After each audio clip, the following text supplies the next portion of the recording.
Hey, what's happening, Roland? Hey, well, today it's actually the 7th of November, so it's the first week. It's the end of the first week in November, and Christmas has come early because I got my brand new rods from Lou's, and I'll talk about this in a minute. The Lou's rods are a big deal. All the new equipment's a big deal, and all the fishing that's going on, both Headwaters and Okeechobee, is a big deal. But first, I'm getting ready to go. In a couple of weeks, I'm going to go out to the Louisiana Delta. I'm going to fish for redfish and trout and some bass. But on the way, Lane Kinney, who is a great fisherman who I fished with last week, we caught over 100 bass. He's invited me. He's an ex-game warden. Actually, he's a game warden now. He's the longest-serving game warden in the state of Florida. He's still on active duty. And anyway, he's got a place in the Panhandle.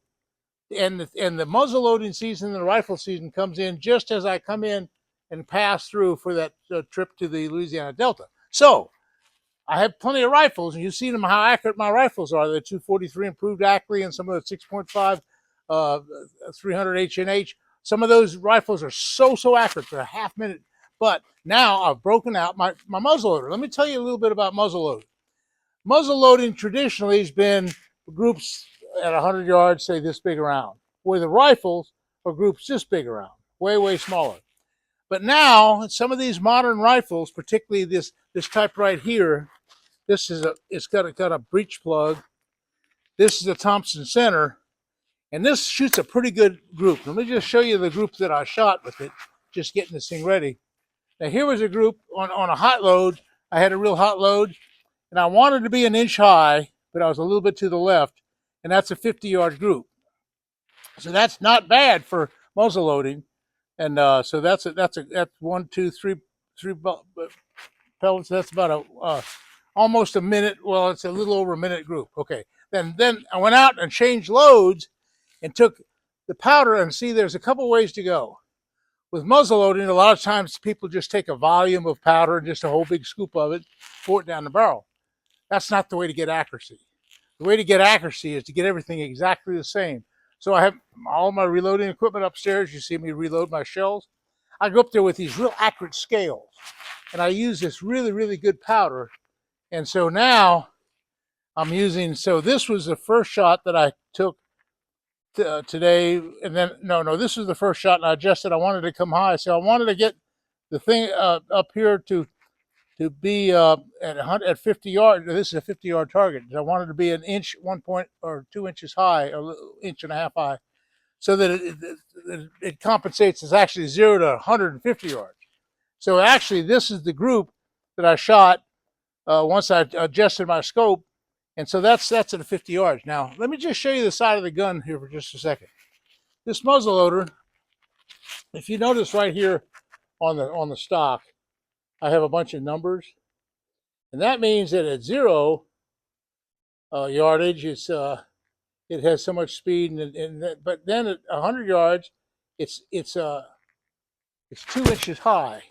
Wait a minute, yeah, it's 2 inches high at 100 at 100 yards. It's 2 inches high. At 150 yards, it's right on target. It's right, and then at 200 yards, it's 5.8 inches low. So that, now that I have it all set up on the gun, and I have it all calibrated, and I've taken a chronograph, and I've done all the speed. This is real technical now. I'll now take my rangefinder, and now I look out there wherever I see the deer, and blammo, there's 100 yards. I go to 100 yards. I want to aim 2 inches high. My bullet's gonna hit 2 inches high at 100 yards. So I know that I have to hold 2 inches low. Okay. And at 200 yards, it's going to be like 5 point something low. Okay. So anyway, the secret of muzzle loading to get accuracy is another thing, and that is cleaning the gun. I just want to show you something real quick. I just want to take this patch and just explain that I'm using a new powder now. This powder that I'm using is a real clean burning powder. And it's called a BH. That's a Buckhorn 209. It's the cleanest burning powder, but it also costs 5 times more than any other powder on the market. It's extremely expensive. But just most muzzleloaders have a lot of residue. I'm going to take this brand new clean patch, and run it down the barrel. And I just want to show you something. What we got here? Oh, I got too many patches here. I got to get just one patch. Okay, just get one little thin patch. Put it on the ramrod and watch this. Watch it. Go down the barrel. It goes down real easy. Okay, now look at it. It's pretty clean. That's a really clean patch. That's a muzzleloader patch. And I'll do it again. I'll just go down the barrel, and this is extremely clean burning powder, and it doesn't foul it up. Now, when you get a lot of residue in the barrel, it messes with your accuracy. So that's what I use, that a real expensive Buckhorn 209 powder, because it's so clean burning.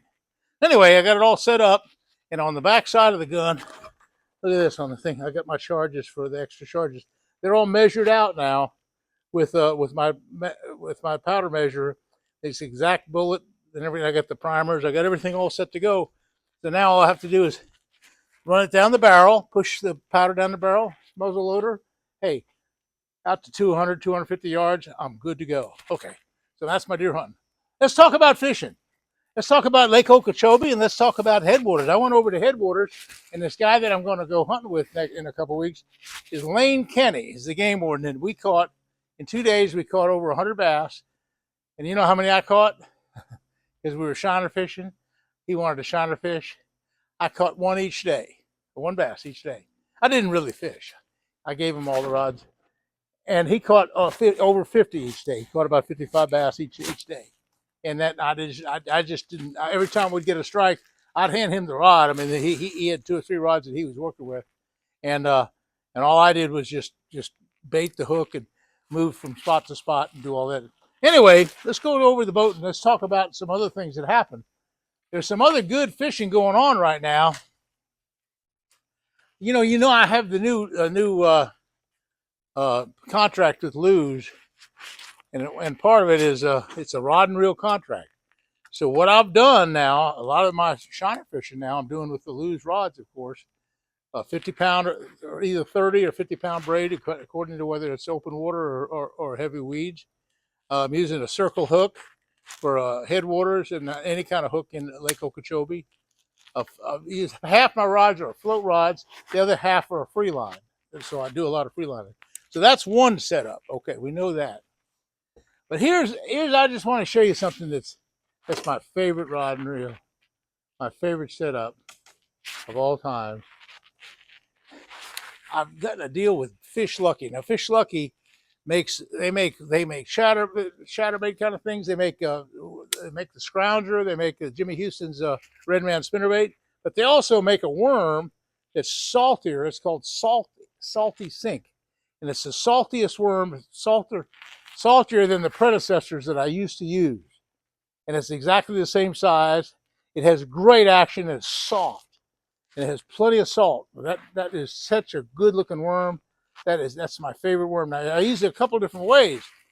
I use it as a backup system. So when I always have this rod set up in the front of the boat, just laying there, ready to cast. If I'm throwing a topwater plug or even a spinnerbait or anything, and I get a strike or a boil and he misses it, boom, I just throw the worm right on top of it. That's the backup system that works almost 100% of the time. If you are fast enough and throw right back on that fish when he misses it, you'll get him. Okay, now they got the new packaging now. See, it was Lucky Strike tackle. And Toby Keith, the great singer, a country singer, he bought the company about 5 years ago and developed it some. And then he passed away 2 years ago, a little over 2 years ago. And so now his daughter Crystal and Jeff Williams, I guess he's the manager of the whole thing. They've now come out with a whole series of stuff. And one of the things that I got involved with was this salty sink worm. That's ridiculous. Now let's talk about another reason why I got involved with the Lucky Strike, which is now Fish Lucky, is for Jimmy Houston's Redman spinnerbait. That is the best spinnerbait you've ever had. Now, when we go to Louisiana in a couple of weeks, those big giant redfish are going to grab this thing and they will not break it. This is an indestructible spinnerbait. These big 20-pound redfish, you bend it a little bit, it won't break because it's the wire is such and it's the way the bend is, and And everything about that spinnerbait is just, it's just heavy duty. You can use one forever.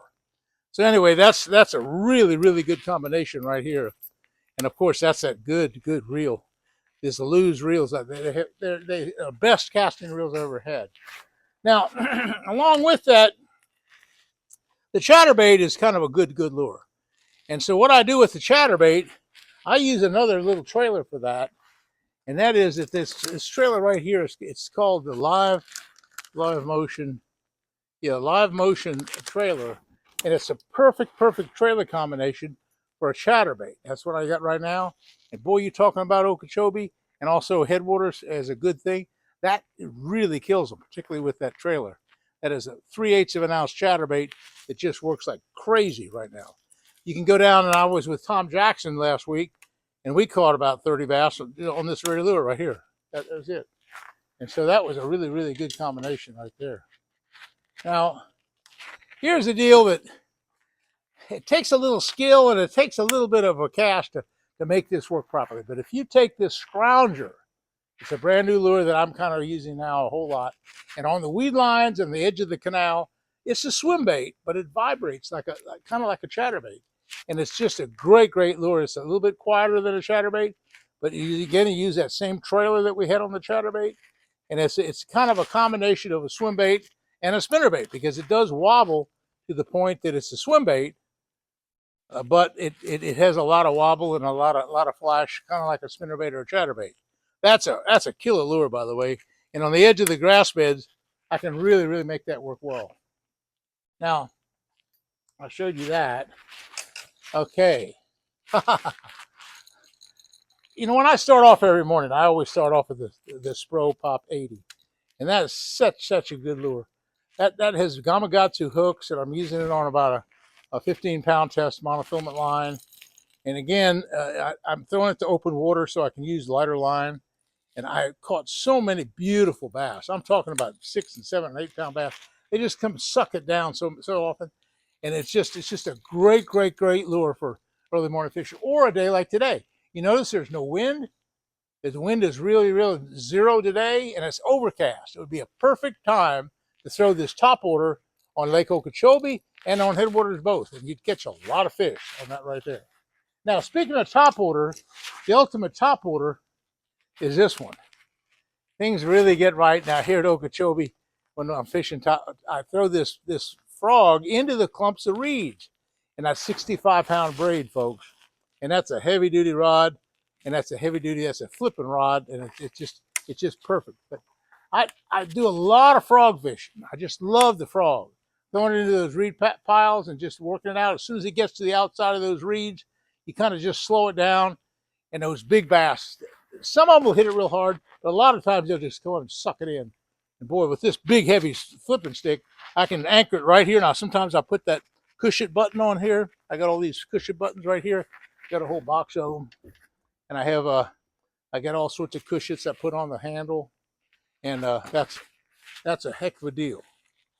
So that is really the most fun thing I think that there is in all of bass fishing is a frog bite, because you're throwing it in real impossible places and get some really cool strikes.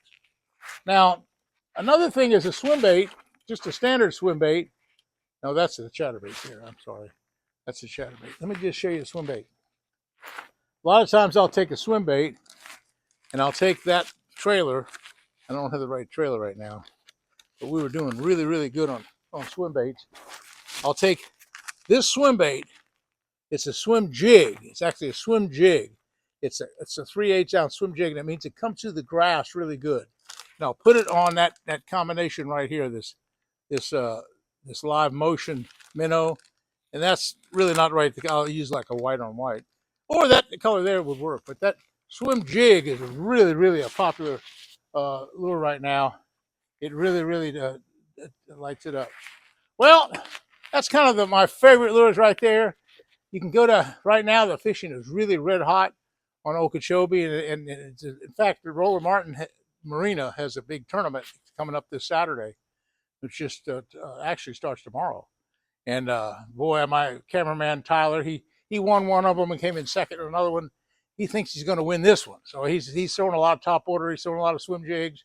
He's flipping a lot. So anyway, he's catching some really big 5 and 6 and 7 pound bass. So that's going to be an interesting time. Hey, listen, if you would, I got my Booyah shirt on. People have asked me, is this a new boat? And I say, no, it's the one I've had for 2 years, because I've taken the wrap off and I've taken the Booyah products, the Booyah Clean products that I got. You see me use all the Booyah chemicals. I got some right here. I don't have them right here. Anyway, I take the Booyah and I wipe it all down and wax it. Boy, it looks like a brand new boat. Everybody thinks it is a brand new boat, but that Booyah product really helps out. Hey, listen, if you would hit that likes button, I told you a few things about what's happening right now. It's the actually the first week of November. It's a lot cooler now. Fish are biting like crazy. Hey, come on down. We'll see you again soon. Hey, thanks for watching.